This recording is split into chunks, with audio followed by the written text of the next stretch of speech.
Next है starting power point. MS power point आरंभ करने की दो विधियाँ हैं। डेस्कटॉप पर उपस्थित MS पावर पॉइंट आइकन पर डबल क्लिक करते हैं। Click start programme MS word MS power point. नई प्रस्तुति बनाना, create a new presentation.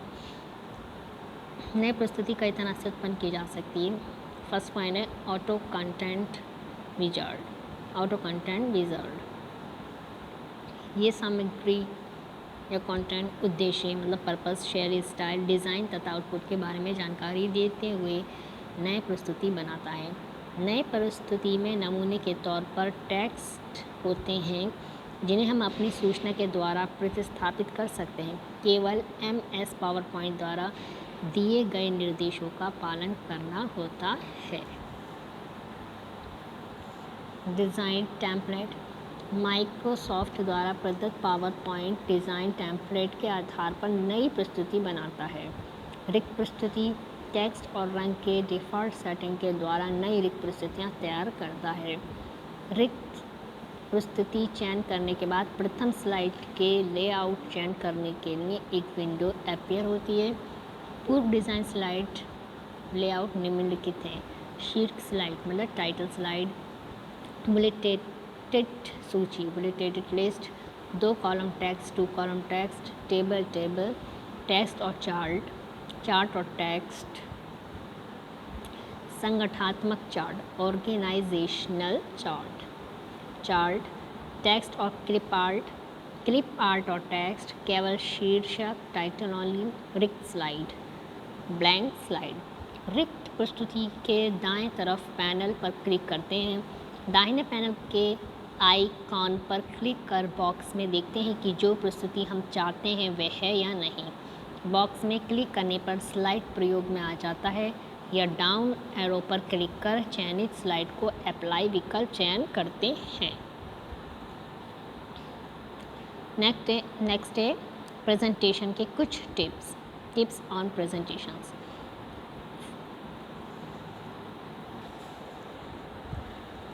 Follow the guy Kawasaki 10-20-30 rule. Presentation should be no more than 10 slides, last number longer than 20 minutes, and have text no smaller than 30-point fonts.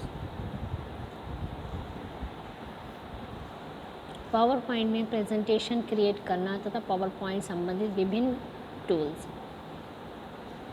Starting power point. To start PowerPoint, select Start or Program, Microsoft Office PowerPoint. You are asked to choose one of the options such as to open an existing presentation or from new option such as blank presentation, from design template or from auto content wizard.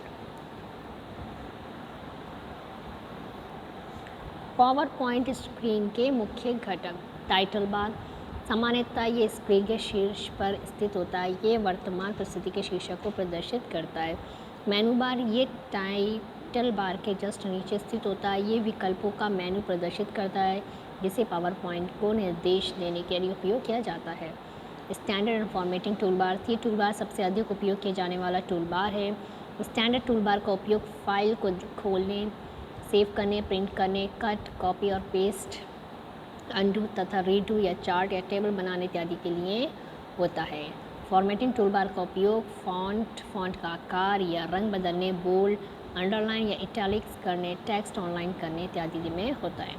Ruler ऊर्ध्वाधर vertical और क्षैतिज horizontal 2 प्रकार के होते हैं। ये inch में marked रहते हैं। इनका उपयोग किसी ऑब्जेक्ट के रखने के स्थान का निर्धारण करने में होता है। Place holder. ये स्लाइड में ऑब्जेक्ट को होल्ड करता है। इसका उपयोग टेक्स्ट, क्लिप आर्ट और चार्ट को होल्ड करने के लिए किया जाता है। स्टेटस बार ये स्क्रीन के सबसे नीचे स्थित होता है तथा करंटली प्रदर्शित स्लाइड की कुल संख्या, टेम्पलेट या पृष्ठभूमि का नाम प्रदर्शित करता है। आउटलाइन टैब ये प्रेजेंटेशन में उपस्थित टेक्स्ट को प्रदर्शित करता है।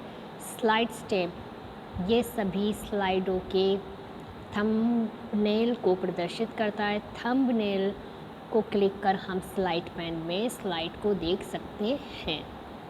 व्यू बटन्स, ये स्क्रीन के नीचे दिखाई देता है। इसका उपयोग normal view, slider, shorter view और स्लाइड शो के लिए होता है। नॉर्मल व्यू, ये स्क्रीन को 3 भागों में विभाजित करती है, आउटलाइन और स्लाइड्स टैब। स्लाइड पैन और टास्क पैन या आउटलाइन और स्लाइड टैब स्क्रीन के बाईं ओर स्थित होता है। ये स्लाइड को दो भिन्न तरीकों से देखने में सक्षम बनाती है। स्लाइड टैब स्लाइड के थंबनेल दर्शाता है। आउटलाइन टैब स्लाइड पर टेक्स्ट को दर्शाता है। स्लाइड पैन स्लाइड के केंद्र में स्थित होता है तथा जिस स्लाइड पर वर्तमान में काम हो रहा होता है, करंट स्लाइड, उसे लार्ज व्यू में दर्शाता है। टास्क पैन हमारे स्क्रीन के दाएं तरफ स्थित होता है। ये जिस कार्य को हम करना चाहते हैं उसका चयन करने में सक्षम बनाता है। स्लाइड शॉर्टर व्यू, ये सभी स्लाइडों को थंबनेल के रूप में दर्शाता है। ये स्लाइडों को क्रम में बदलाव या कुछ जोड़ने या परिवर्तन करने में सक्षम बनाता है। स्लाइड शो, इसका उपयोग स्लाइड को देखने के लिए होता है। स्लाइड अंतिम प्रस्तुति में किस रूप में दिखाई देगा ये हमें इस व्यू में पता लग जाता है।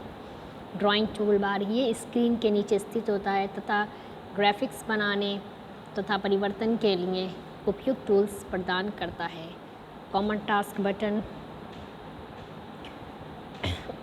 इसका उपयोग टास्क के प्रकार जिस पर कार्य करना चाहते हैं का चयन करने में होता है। टास्क पैन, ये किसी विशेष कार्य मतलब स्पेसिफिक टास्क को चयन करने में सक्षम बनाता है। वर्टिकल स्प्लिटर बार, टास्क पैन के आकार में परिवर्तन, इसे क्लिक तथा ड्रैग कर सकते हैं। मिनिमाइज बटन, इसके उपयोग से प्रदर्शित विंडो मिनिमाइज होकर टास्क बार में दिखाई देने लगती है। मैक्सिमाइज या रिस्टोर बटन, मैक्सिमाइज बटन के उपयोग से विंडो का साइज़ फुल स्क्रीन हो जाता है और रिस्टोर बटन के उपयोग से पुनः अपने पूर्व आकार में आ जाता है। क्लोज बटन, इसका उपयोग विंडो से बाहर आने और प्रोग्राम को बंद करने में किया जाता है। Title bar displays the document name followed by a program name. Menu bar contains a list of options to manage and customize documents. Standard toolbar contains shortcut buttons for the most popular commands. Formatting toolbar contains buttons used for formatting. Status bar displays slide position and the type of design in PowerPoint. Drawing toolbar contains tools for drawing lines, shapes and objects. Task pan located on the right side of the computer screen. This pan allows you to select tasks in the different categories and allows you to quickly enhance your slides in a few steps. It provides quick access to the most common actions and features in the PowerPoint. Outline and slides tabbed pan allows the user to easily view the presentation in outline format as well as list of all the slides in the presentation. Help provides quick access to help topics.